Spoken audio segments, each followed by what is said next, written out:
Shalom ibu-ibu terkasih di dalam Tuhan. Puji syukur kalau pada saat pagi hari ini kita masih dinaungi oleh sukacita yang daripada Tuhan. Pemeliharaan Tuhan yang luar biasa bagi kita. Ibu-ibu terkasih, dengan apa kita membalas kasih kemurahan Tuhan? Biar kita memberikan kehidupan kita. Kita mau menyembah Dia, memuji Dia, memuliakan nama Dia. Mari saya ajak ibu-ibu angkat pujian bagi Tuhan. Ku nyanyi haleluya.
Bapa kami di dalam sorga, kami bersyukur ya Tuhan. Kalau pada saat pagi hari ini kami masih diberi kekuatan yang daripada Tuhan. Kami tahu Tuhan itu semua karena kasih kemurahan-Mu yang tiada berkeputusan bagi kami. Dengan apa kami akan membalas kasih kemurahan-Mu ya Tuhan? Selain kami memberikan kehidupan kami kepadamu untuk memuji, memuliakan nama-Mu, meninggikan nama-Mu ya Bapa. Karena kami tahu hanya Engkau saja yang layak kami puji dan kami tinggikan. Kami serahkan ibadah kami Tuhan dari awal, pertengahan hingga akhirnya hanya ke dalam tangan pengasihan-Mu. Dan kami membuka Tuhan ibadah kami hanya di dalam nama Tuhan Yesus Kristus yang menjadi juru selamat kekasih buat jiwa kami. Amin. Karena kasih Tuhan kita diselamatkan. Darahnya tercurah untuk menebus dosa-dosa kita. Karena terlalu besar kasih Tuhan bagi kita umatnya yang dikasihinya. Sebelum kita mendengarkan akan kebenaran firman Tuhan, kita angkat pujian bagi Tuhan terlalu besar.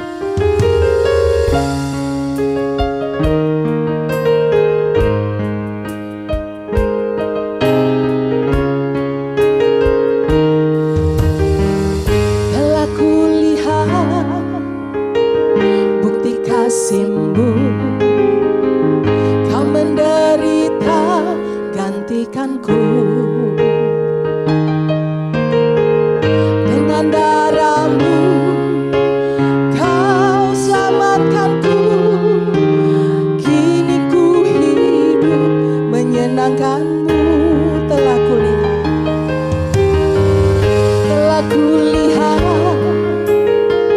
bukti kasih-Mu, Kau menderita gantikanku. Dengan darah-Mu Kau selamatkanku. Kini ku hidup menyenangkan-Mu. Terlalu besar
Selamat pagi ibu-ibu semua, shalom, damai sejahtera beserta dengan kita semua dan sekali lagi saya ucapkan selamat Paskah untuk setiap kita, kiranya kuasa kebangkitan Kristus boleh nyata dalam kehidupan kita. Mari sekali lagi sebelum kita membaca dan merenungkan firman Tuhan, kita mau sama-sama bersatu di dalam doa dan meminta Tuhan memberi kita hikmat. Kita berdoa.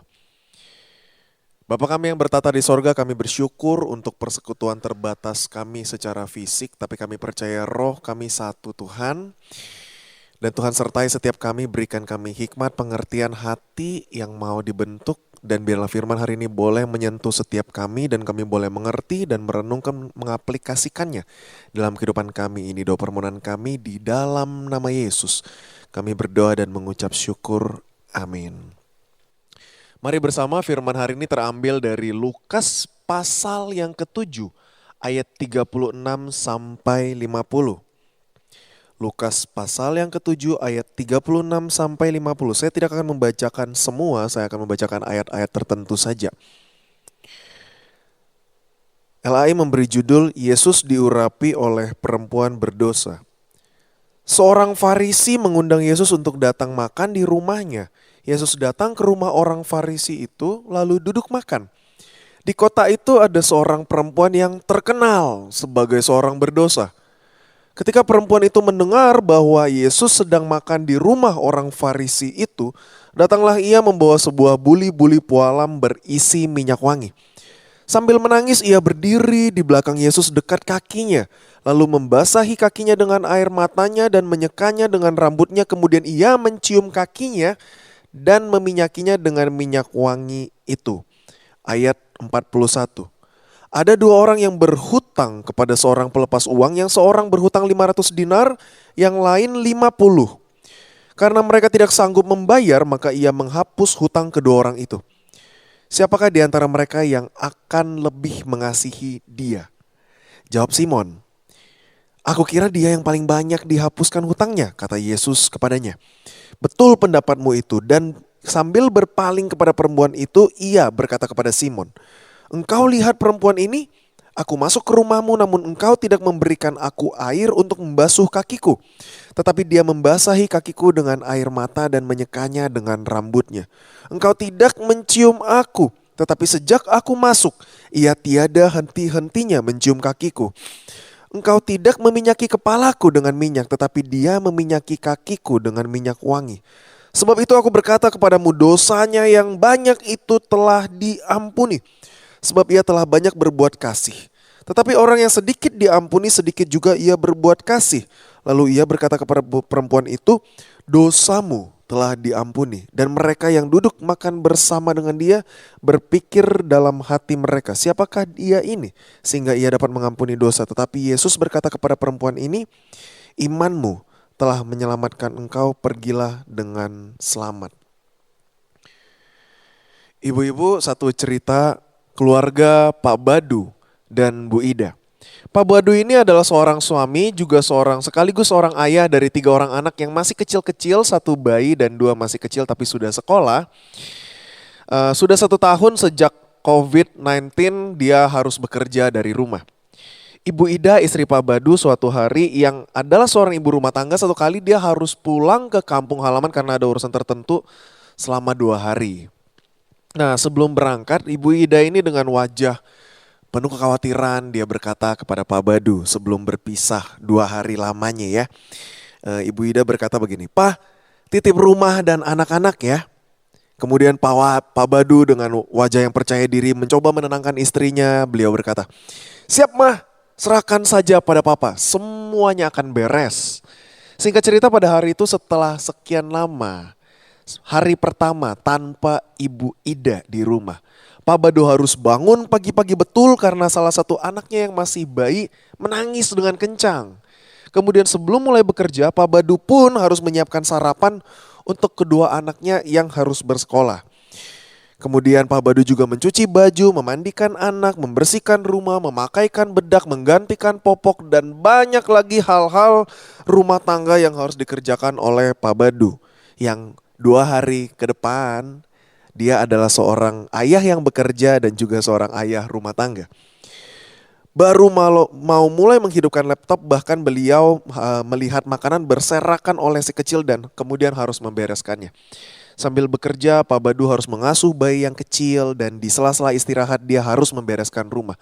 Baru saja setengah hari Pak Badu ditinggal oleh Bu Ida, sudah tampak wajah kewalahan dan kelelahan. Dan kemudian Pak Badu langsung menghubungi Bu Ida, menelpon dan berkata, "Ma, cepat pulang." Dua hari kemudian berlalu, ibu-ibu, bel rumah pun berbunyi. Istri yang dinantikan akhirnya pulang juga. Pak Badu dengan bergegas dia berlari ke depan pintu rumah, dia membukakan pintu, dia segera memeluk istrinya dengan kencang dan berkata seperti ini, "Mah, aku baru tahu kalau pekerjaanmu begitu banyak. Lain kali kalau pergi, kita pergi satu keluarga saja. Aku tidak kuat di rumah sendirian." Begitu kata Pak Badu. Pada hari itu Pak Badu baru menyadari besarnya pekerjaan yang sudah dilakukan istrinya selama ini. Dia menyadari besarnya pengorbanan yang sudah istrinya lakukan selama ini untuk keluarganya, termasuk untuk Pak Badu. Nah, ibu-ibu, dari cerita tadi ada satu fakta yang perlu kita ketahui, yaitu semakin besar kasih kita kepada seseorang, maka semakin besar pula lah kerelaan kita untuk melakukan, bahkan mengorbankan sesuatu bagi orang tersebut. Tentu hal ini sering dialami termasuk oleh ibu-ibu, baik ibu-ibu rumah tangga atau mungkin yang sambil usaha ataupun bekerja. Misalkan ibu-ibu rumah tangga harus bangun subuh-subuh, dia harus melayani suami, dia harus mendidik anak juga, dia juga harus mengurus hal-hal rumah tangga. Banyak sekali hal yang harus dilakukan dan banyak pengorbanan. Bahkan tidak jarang ada ibu-ibu yang bahkan sampai lupa mengurus dirinya sendiri. Itu pengorbanannya. Untuk ibu-ibu yang bekerja juga, ibu-ibu ini juga harus banting tulang mendukung keuangan keluarga dan tentunya sekaligus ketika pulang rumah sekali lagi dia harus melayani suaminya, dia harus mendidik anaknya dan dia harus mengerjakan setiap pekerjaan rumah tangga tersebut. Tidak sedikit pengorbanan yang harus dilakukan. Tetapi ibu-ibu, ketika ditanya apakah ibu merasa telah melakukan pengorbanan? Satu sisi iya, tetapi kita cenderung berkata bahwa kita tidak menganggap hal-hal yang kita lakukan ini sebagai sebuah pengorbanan. Mengapa? Karena ketika kita melakukan dalam tanda petik pengorbanan itu sebagai satu tindakan kasih, kita tidak akan mengatakan bahwa itu menjadi sebuah pengorbanan, tetapi itu adalah bentuk dari kita begitu mengasihi orang yang kita layani. Nah, ibu-ibu, tema yang diberikan kepada saya hari ini di bawah kaki salib. Kita baru saja merayakan Paskah, kita merayakan Jumat Agung, kemudian Paskah. Salib merupakan lambang kasih dan keadilan Allah, di mana keadilan Allah harus ditegakkan. Ditegakkan dalam bentuk apa? Manusia berdosa sejak Adam harus dihukum. Itulah sesuatu yang layak diterima oleh manusia berdosa. Tetapi keadilan Allah ini dinyatakan justru bukan kepada manusia yang berdosa yang seharusnya disalibkan, tetapi kepada anaknya yang dikasihinya.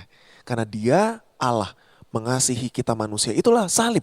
Bentuk kasih dan keadilan Allah bertemu di salib. Nah, begitu besar kasih Allah kepada dunia ini sehingga dia rela mengorbankan anaknya. Ibu-ibu, begitu juga sebenarnya kita perlu berpikir dengan pengorbanan yang besar ini sebenarnya so what? Respon apa yang sebaiknya kita sebagai anak-anak Tuhan harus berikan kembali kepada Tuhan. Ketika dikatakan di bawah kaki salib, kita sebagai anak-anak yang telah ditebus dari dosa, sebenarnya sikap apa yang seharusnya, sebaiknya kita miliki. Nah, hari ini kita akan belajar dari narasi yang tadi sudah kita baca bersama. LAI memberi judul Yesus diurapi oleh perempuan berdosa. Teks ini adalah sebuah kejadian yang berbeda dari catatan Yesus diurapi oleh perempuan di Injil Matius 26, Markus 14, dan Yohanes 12. Berbeda dari sisi waktu kejadian, pelaku, tindakan yang dilakukan, bahkan tujuan penulisan itu berbeda. Bagian yang kita baca ini menjadi salah satu dari serangkaian pelayanan Yesus di Galilea dari pasal 4 sampai pasal 9. Di dalam NIV, di dalam ESV judulnya adalah a sinful woman forgiven. Seorang perempuan berdosa yang telah diampuni. Nah, kita akan mulai membahas narasi ini kejadian demi kejadian. Sampai pada titik ini Yesus ini bukan orang sembarangan, ibu-ibu. Yesus adalah orang yang terkenal di Galilea. Yang kerasukan ditengking, yang sakit disembuhkan, yang lumpuh bisa berjalan, dan banyak sekali pelayanan yang telah Yesus lakukan. Dan tidak heran dikatakan orang berbondong-bondong mengikuti Yesus kemanapun Yesus pergi. Hal ini menimbulkan pendapat dari orang banyak mengenai Yesus, mengenai kenabiannya. Dikatakan semua orang itu ketakutan dan mereka memuliakan Allah. Mereka berkata seorang nabi besar telah muncul. Tetapi ada juga respon negatif, ibu-ibu. Dari siapa? Dari orang-orang Farisi dan ahli Taurat. Mereka justru melihat bahwa Yesus duduk makan bersama dengan orang berdosa dan mengkategorikan Yesus sebagai seorang pelahap, peminum. Tetapi menariknya begini, ibu-ibu. Ketika orang Farisi ahli Taurat berkata hal yang negatif ini dalam kondisi pandangan yang seperti ini, ada yang pro dan kontra. Apa? Ayat 36 dituliskan. Mencengangkan sekali ibu-ibu, sangat mengagetkan. Dikatakan seorang Farisi tadi ya yang mengkategorikan Yesus sebagai peminum dan pelahap. Seorang Farisi mengundang Yesus untuk datang makan di rumahnya. Ini menjadi pertanyaan besar. Sebenarnya apa alasan seorang pemimpin agama mau mengundang Yesus yang tadi dikatakan seorang pelahap dan peminum ke dalam rumah mereka? Kalau kita perhatikan di sepanjang histori atau catatan Lukas mengenai pertemuan Yesus dan orang Farisi, sebenarnya pertemuan-pertemuan ini selalu didahului atau dibelakangi oleh orang Farisi mencoba untuk berkonflik dengan Yesus dan mencoba untuk menjatuhkan Yesus. Maka ketika para pembaca Lukas ini membaca kata orang Farisi mengundang Yesus, mereka sudah mengekspektasikan, oh ini pasti ada konflik baru yang sedang Lukas catat di sini. Nah, dikatakan apa? Dikatakan Yesus menerima undangan itu, Yesus datang ke rumah orang Farisi itu lalu duduk recline ya. Jadi duduknya menyamping dengan kaki mengarah keluar, dia duduk makan. Perjamuan yang Yesus hadiri ini bukan sebuah perjamuan private atau apa ya, yang hanya didatangi oleh segelintir orang, tetapi di sini adalah rumah orang Yahudi kuno itu besar, dia punya halaman di tengah, dan kalau misalkan ada acara makan yang besar ini, memang sengaja tamu undangan dibawa, pintu dibuka, sehingga ada orang-orang yang bukan merupakan tamu undangan, mereka bisa berdiri di sekitar sana dan mereka melihat ke dalam apa yang sedang didiskusikan oleh orang-orang penting ini. Nah itu yang terjadi. Jadi sebenarnya Yesus di situ bersama dengan ahli Farisi, orang Taurat, dan juga ada khalayak ramai yang mendengarkan diskusi mereka. Nah ini kondisi pada waktu itu. Kemudian tiba-tiba, nah ini gambarnya ya ibu-ibu. Duduk bersama dengan ahli Farisi dan orang ahli Taurat dan orang Farisi. Nah tapi sangat mencengangkan sekali lagi, ini kejadian baru lagi. Dikatakan apa? Di kota itu ada seorang yang perempuan yang terkenal. Bukan tidak dikenal ya, yang terkenal sebagai seorang berdosa. Ketika perempuan itu mendengar bahwa Yesus makan di rumah orang Farisi, datanglah ia membawa sebuah buli-buli pualam berisi minyak wangi. Inggrisnya dikatakan, and behold, lihatlah seorang wanita terkenal, who was a sinner, yang merupakan seorang pendosa. Dia datang. Siapa dia, ibu-ibu? Siapa dia? Nah, itu dia. Dia adalah seorang perempuan yang tidak disebutkan namanya, tetapi dari wajahnya saja semua orang mengenalnya. Bahkan orang-orang Farisi di sana mengenalnya. Dan dia di sana dijuluki sebagai seorang perempuan berdosa. Perpaduan kata terkenal dan kata berdosa ini memberi petunjuk bahwa wanita ini dikenal sebagai seorang, dikenal oleh semua orang di kota termasuk tuan rumah. Dan kemungkinan besar apa dosa besar yang dilakukan adalah perzinahan atau prostitusi. Nah ini perempuan berdosa ini. Namun ekspresi dari emosi wanita ini yang begitu tidak terkendali membuat kita berpikir bahwa bahkan dosa yang dilakukan oleh perempuan berdosa ini lebih besar lagi, ibu-ibu. Dia datang membawa buli-buli pualam yang berisi minyak wangi. Ini adalah alabaster jar atau minyak wangi yang mahal, sangat mahal, yang sudah dia tabung dengan jerih lelah dari pekerjaannya. Dan dia membawa harta yang bahkan mungkin harta satu-satunya dia bawa untuk Yesus. Apa yang dilakukan? Di ayat 38 dikatakan sambil menangis. Dia pergi berdiri di belakang Yesus dekat kakinya. Lalu dia membasahi kaki Yesus dengan air matanya dan menyekanya dengan rambutnya. Kemudian ia mencium kakinya dan meminyakinya dengan minyak wangi itu. Saudara, ibu-ibu, posisi duduk Yesus ini yang tadi recline ya, yang ke samping ini memudahkan memang wanita ini untuk melayani Yesus. Tetapi menariknya justru ketika si wanita ini sedang melayani Yesus, apa kata Simon atau orang Farisi ini? Dia berkata dalam hatinya, dia nyinyir ya. Dia bilang, jika ia ini nabi, tentu ia tahu siapakah dan orang apakah perempuan yang menjamahnya ini. Tentu ia tahu bahwa perempuan ini adalah seorang berdosa. Jadi sebenarnya bagi orang-orang banyak yang melihat hal itu, ini sebuah skandal ibu-ibu. Ini sebuah skandal. Mengapa? Karena gini, nah ini perhatikan beberapa hal yang dilakukan wanita ini justru merupakan sesuatu yang skandal ya. Jadi contoh nih, tindakan ini dipandang sebagai tindakan asusila. Dengan semua yang dilakukan wanita ini ditambah dengan statusnya sebagai pelacur tadi, publik akan dengan mudah melihat bahwa tindakan ini sebuah tindakan menggoda dari seorang wanita pelacur kepada pelanggannya atau kepada tuannya. Nah ini yang dilihat oleh publik. Kemudian posisi wanita ini di kaki memiliki makna dia merendahkan diri seperti budak atau pelayan kepada Yesus. Kemudian dia juga di dalam posisi ini dia sebenarnya sedang mempermalukan dirinya. Kenapa? Karena dia membiarkan rambutnya terurai di publik. Ini sebenarnya sebuah tindakan yang memalukan seperti orang Yahudi, wanita Yahudi pada waktu itu yang tidak tahu adat, tidak tahu sopan santun, bahkan dianggap sama dengan membuka baju atau telanjang di depan umum, ibu-ibu. Nah itu makna ketika dia membiarkan rambutnya terurai. Kemudian ini juga dipandang sebagai seperti satu bentuk dia sedang memberikan jasa seksual. Yaitu apa? Dia sedang membasuh kaki Yesus dan ini dilihat sebagai sebuah tindakan pelacur yang sedang memberikan jasa. Yaitu dengan membelai kaki dari Yesus. Tapi ibu-ibu menariknya, terlepas dari semua tindakan ini, dia meresikokan apa pandangan orang lain kepada dirinya. Dia tidak memperdulikannya. Dia meletakkan kehormatannya untuk Yesus. Dia datang dengan broken heart. Dia datang dengan hati yang hancur. Sejak kapan? Sejak kapan? Apakah Yesus masuk dulu kemudian tiba-tiba dia lari-lari dia datang baru orang kaget? Enggak ibu-ibu. Di dalam nada kata kerja yang digunakan ini kata imperfect yang berarti tindakan ini sebenarnya sudah dilakukan terus-menerus sejak Yesus ada di sana. Sejak Yesus masuk ke rumah itu. Berarti apa? Dia sejak awal dia sudah terus menangis. Dia menyeka kaki Yesus. Menggunakan rambutnya dengan air matanya. Yang merupakan mahkota. Dan keindahan wanita pada waktu itu. Dan memberikannya kepada Yesus. Dan dia menangis bukan tiba-tiba ibu-ibu. Tetapi ketika dia mengetahui Yesus datang ke rumah orang Farisi. Di dalam perjalanan dia bertemu dengan Yesus, dikatakan sebenarnya dia sudah menangis dengan begitu hebat. Bahkan dia memberanikan diri, meresikokan diri untuk sampai datang ke rumah orang Farisi.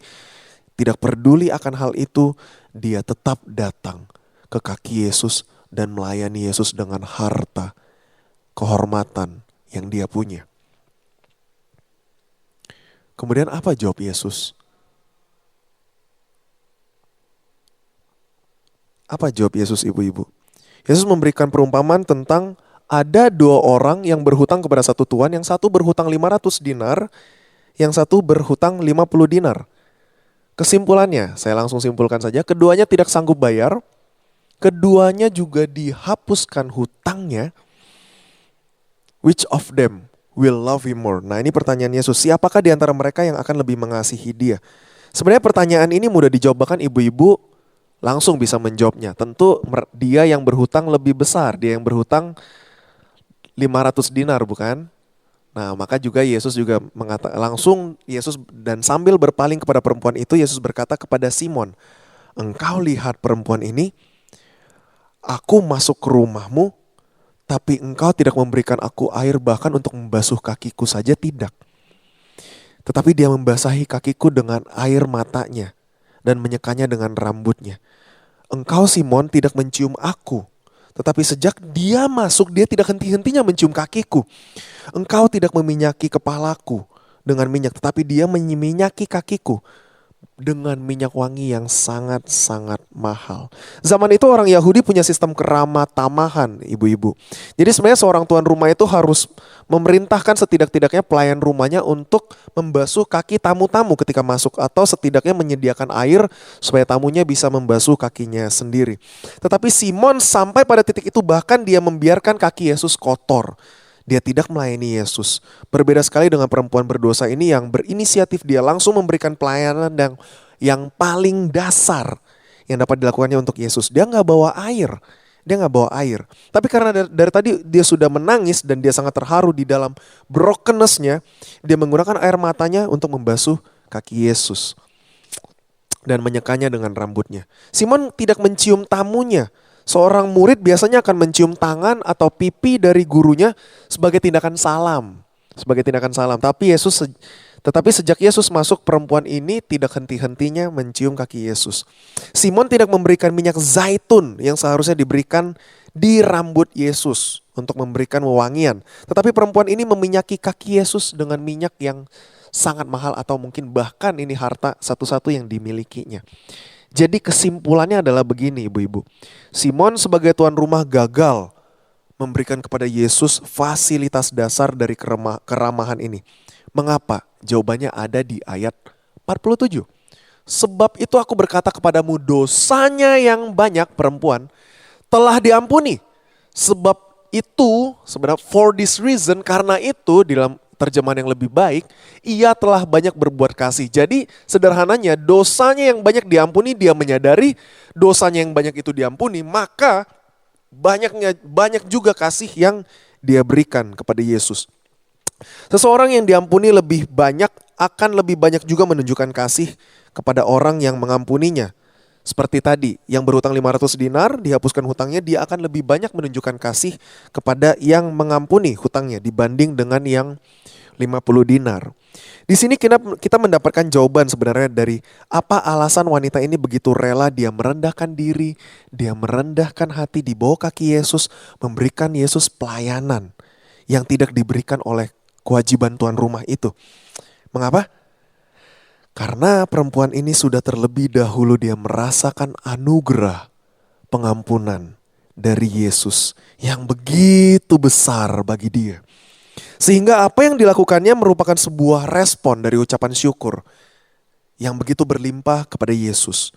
Maka respon dia yang pertama adalah dia mencurahkannya di dalam bentuk tangisan, brokenness yang begitu emosional. Dan dia menunjukkan itu kasihnya kepada Yesus dengan apa? Tindakan yang extraordinary, ibu-ibu. Sesuatu yang lebih, bahkan dikatakan lebih dari tuan rumah itu sendiri. Nah, itu pelayanan yang diberikan. Jadi dia merasakan pengampunan yang besar, dia sadar dia berdosa, maka dia melayani begitu besar, bahkan lebih extra miles, extraordinary. Nah, itu yang dilakukan oleh perempuan berdosa ini. Apa yang membedakannya antara Simon dan perempuan ini? Simon tidak sadar dirinya berdosa dan dia tidak sadar dia butuh pengampunan dari Yesus. Maka semakin besar, tadi kalau di awal kita melihat semakin besar kasih kita kepada seseorang, maka semakin besar juga pengorbanan yang kita akan lakukan kepada orang tersebut. Bahkan kita tidak menganggap perbuatan itu sebagai pengorbanan. Maka ibu-ibu, semakin besar juga seseorang menyadari pengorbanan atau pengampunan yang sudah diberikan kepadanya, semakin besar dia menyadari ketidaklayakannya menerima pengampunan itu, maka semakin besar jugalah kasih yang akan dia tunjukkan kepada Yesus, bahkan extra miles kepada sesama. Lukas menutup kisah ini dengan kesimpulan, klaim Yesus kepada perempuan berdosa yang dikategorikan berdosa ini. Yang pertama, ini Yesus berkata dosamu telah diampuni. Ini merupakan konfirmasi dari apa yang diketahui oleh wanita ini. Berarti sebenarnya Yesus sudah mengganti kategori wanita perempuan berdosa ini menjadi perempuan yang telah diampuni. Sinner forgiven. Kemudian ini juga konfirmasi dari apa yang dilakukan wanita ini kepada Yesus. Wanita ini tidak lagi dikategorikan sebagai wanita berdosa yang tidak diampuni, tetapi wanita berdosa yang telah beroleh pengampunan. Yesus berkata, imanmu telah menyelamatkan engkau, go in peace, pergilah dengan selamat. Ibu-ibu, ketika kita berbicara soal di bawah kaki salib, pertama-tama ini berbicara tentang, bukan tentang seberapa banyak yang bisa kita berikan kepada Yesus. Tapi terlebih dahulu, pertama-tama, ini berbicara tentang, di bawah kaki salib berbicara tentang kesadaran kita akan seberapa besar, seberapa banyak pengorbanan kasih Yesus yang sudah Dia berikan kepada kita. Seberapa banyak hutang yang sudah Dia tebus, yang sudah Dia bayar, supaya kita tidak mati karena dosa kita. Jadi bukan berbicara tentang seberapa banyak yang bisa kita berikan, tapi berbicara tentang seberapa banyak yang sudah Yesus berikan buat kita.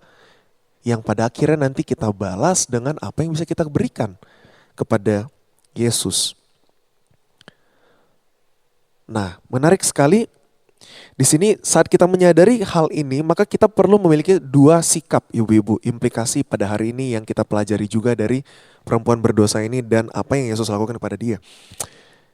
Yang pertama, kita perlu menyadari keberdosaan kita, ketidaklayakan kita, dan kita datang di bawah kaki salib itu dengan satu hati yang hancur, satu kondisi yang menyadari bahwa dosa kita begitu besar, dan kita sangat membutuhkan yang namanya pengampunan. Kita sangat membutuhkan yang namanya pengampunan. Dan ketika kita menyadari Yesus telah mengampuni kita memperingati ya, di Jumat Agung Paskah, Yesus mati, Yesus bangkit buat kita. Maka kita pun dengan rendah hati kita memberikan pelayanan kita yang terbaik untuk Yesus. Yang kemudian ini juga ditunjukkan termasuk di dalamnya melayani sesama, extra miles, extraordinary. Baik itu peran kita sebagai istri, ibu-ibu, sebagai seorang ibu, sebagai seorang anak bahkan yang masih punya orang tua, melayani orang tua, sebagai saudara, sebagai pelayan di gereja atau dimanapun ibu-ibu berada, sebagai masyarakat dan dimanapun ibu berada, peran apapun yang ibu-ibu miliki. Ketika kita sadar, Yesus sudah begitu besar mengasihi kita, maka pun kita sadar pengorbanan yang besar itu, mari kita kembalikan juga. Kita layani Yesus dengan luar biasa seperti perempuan berdosa tadi. Dan kita layani sesama kita dengan luar biasa. Terakhir ibu-ibu. Menarik sekali di dalam perumpamaan Yesus ini kita perhatikan kesamaan dari yang utang 550. Ini ada hal yang sama ibu-ibu. Mereka sama-sama tidak bisa bayar. Mereka sama-sama ini menggambarkan kondisi kita, hutang kita, dosa kita yang tidak sanggup kita bayar. Tetapi karena anugerah Tuhan, Yesus sudah membayar semua hutang dosa kita. Maka saat ini tadi dikatakan ya, pergilah, go in peace. Kita pun ibu-ibu, exactly seperti yang Tuhan katakan, Yesus katakan, maka kita sudah menjadi orang-orang pemenang. Kita sudah bebas dari dosa-dosa itu. Yesaya 53 ayat 5 berkata, tetapi dia tertikam oleh karena pemberontakan kita. Dia diremukkan oleh karena kejahatan kita. Ganjaran yang mendatangkan keselamatan bagi kita ditimpakan kepadanya. Dan oleh bilur-bilurnya kita menjadi sembuh. Demi kita dia tidak menganggap kesetaraan dengan Allah sebagai milik yang harus dipertahankan. Tapi dia mengosongkan dirinya, dia mengambil rupa seorang hamba, dia meninggalkan tahtanya menjadi sama dengan kita manusia. Yesus merendahkan dirinya bahkan taat sampai mati di kayu salib. Ini sebuah tanda penghinaan yang luar biasa. Tetapi Yesus rela. Untuk siapa? Untuk ibu-ibu, untuk saya, untuk kita semua yang percaya kepadanya. Dia mati supaya kita yang berdosa, yang seorang pendosa hebat, beroleh keselamatan dan beroleh hidup kekal. Yesus yang sudah terlebih dahulu mengampuni kita, dan anugerah itulah yang seharusnya menjadi pendorong kita ibu-ibu. Menjadikan respon kita, memampukan kita melayaninya bahkan pada tingkat extraordinary atau luar biasa. Kita belajar dari Yohanes Pembaptis juga dikatakan ia harus makin besar, Yohanes mengatakan, tetapi aku harus makin kecil. Paulus pun menyadari hal ini. Tapi apa yang dahulu merupakan keuntungan bagiku sekarang kuanggap rugi karena Kristus. Malahan segala sesuatu kuanggap rugi karena pengenalan akan Kristus Yesus. Tuhanku lebih mulia daripada semuanya. Hari ini, saat ini, ibu-ibu jika Tuhan berkata, dosamu telah diampuni, hutangmu telah dibayar lunas. Bukan dengan emas perak, tetapi dengan sesuatu yang lebih berharga ibu-ibu. Darah Kristus. Pertanyaannya buat kita semua. Apa responmu? Apa responmu? Ibu-ibu, maukah kita menjalani panggilan kita, peran ibu sebagai seorang ibu, seorang istri, seorang anak, apapun peran ibu-ibu saat ini. Seorang karyawan, businesswoman, apapun itu. Maukah kita menjalani tidak dengan setengah hati, tidak dengan keluh kesah, tetapi kita sungguh menyadari bahwa apa yang Tuhan izinkan kita tempati saat ini dalam peran kita masing-masing. Tuhan punya rencana dan mari kita kerjakan dengan luar biasa untuk motivasi. Apapun yang kau kerjakan, kerjakan untuk Tuhan dan bukan untuk manusia, dan kerjakan dengan extraordinary. Jika jawabannya kita mau, puji Tuhan. Tapi jika jawabannya ternyata belum, ibu-ibu, saya berdoa supaya setiap kita boleh kembali mengingat kasih mula-mula. Ketika kita pertama kali kita percaya, kita menyadari keberdosaan kita dan kita begitu bersyukur akan pengorbanan Kristus. Kita begitu menggebu-gebu tetapi sekarang kita sedang padam. Saya berdoa supaya Tuhan boleh kembali bakarkan semangat itu, bakarkan kembali roh itu. Kita mengingat kasih mula-mula itu dan akhirnya kita memberikan yang terbaik juga untuk Yesus. Mari kita menundukkan kepala, kita berdoa. Bapa kami yang bertata di sorga, kami bersyukur untuk firman pada pagi hari ini sudah ditabur dan Tuhan yang boleh berikan kami satu hati yang tanah yang baik, yang subur. Tuhan yang tumbuhkan firman-Mu dan kami boleh menjadi ingat-ingatan Tuhan sehingga kami pun di dalam kehidupan kami boleh belajar bertumbuh. Kami mau mengaplikasikan kebenaran firman-Mu dan Tuhan yang sertai setiap ibu-ibu yang ada di sini. Tuhan yang berkati mereka di dalam setiap peran mereka, setiap hal yang berat yang mereka harus lalui alami, yang bahkan mungkin tidak ada satu orang pun yang tahu, hanya ibu-ibu yang mengerti pergumulan ini. Ratap tangis mereka Tuhan, kami percaya Tuhan yang boleh tolong, beri mereka kekuatan, sertai mereka sampai pada akhirnya Engkau datang, Engkau menemukan mereka adalah hamba-Mu yang baik dan setia. Terima kasih Tuhan untuk firman-Mu hari ini. Di dalam nama Yesus kami berdoa mengucap syukur. Amin. Tuhan Yesus memberkati. Kita akan memberikan korban persembahan tanda syukur kita kepada Tuhan. Ibu-ibu dapat memberikan lewat QR Code yang ada di sebelah kanan saya, maupun dapat mentransfer melalui rekening gereja. Dan jangan lupa tambahkan angka 6 di akhir nominal yang akan ditransfer. Kita angkat pujian bagi Tuhan, hitung berkat.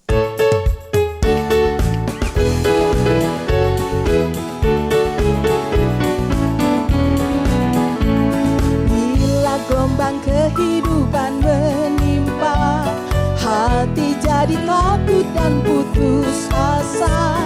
Jangan lupa berkat Tuhan hitunglah, pasti kau tercengang akan karyanya. Hitung berkat satu persatu dan lihatlah karya Tuhanmu. Hitung berkat satu persatu, hitung berkat yang melimpah padamu. Adakah berat bebanmu menekan dan saling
Mari kita satu di dalam doa.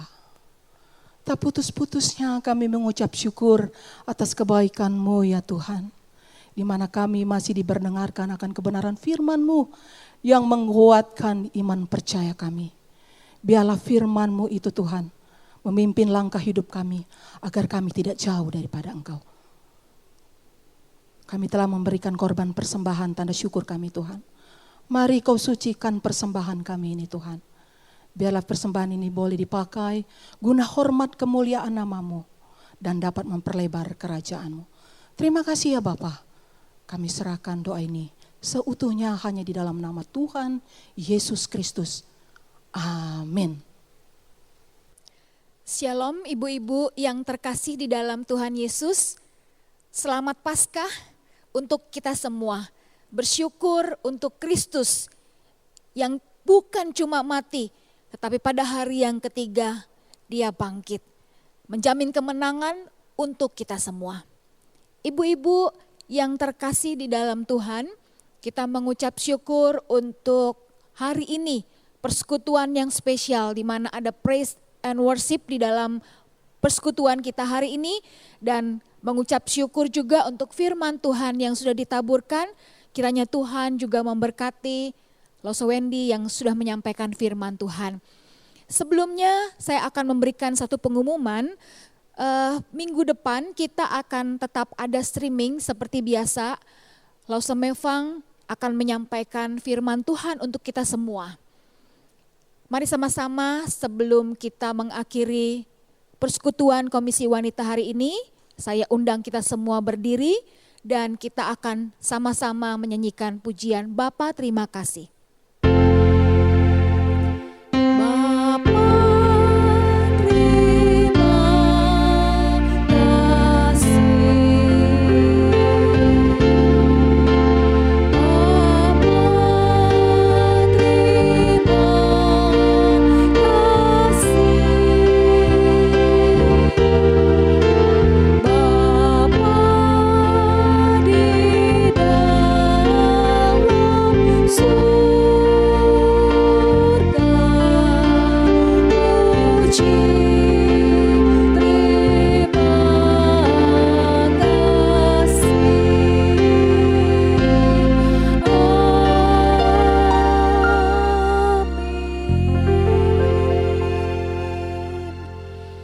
Puji dan syukur kami naikkan kepadamu ya Bapa, Allah yang menciptakan langit dan bumi, Allah yang hidup, Allah yang berkuasa. Terima kasih karena hari ini Tuhan kami masih bersama-sama diizinkan untuk mengikuti streaming.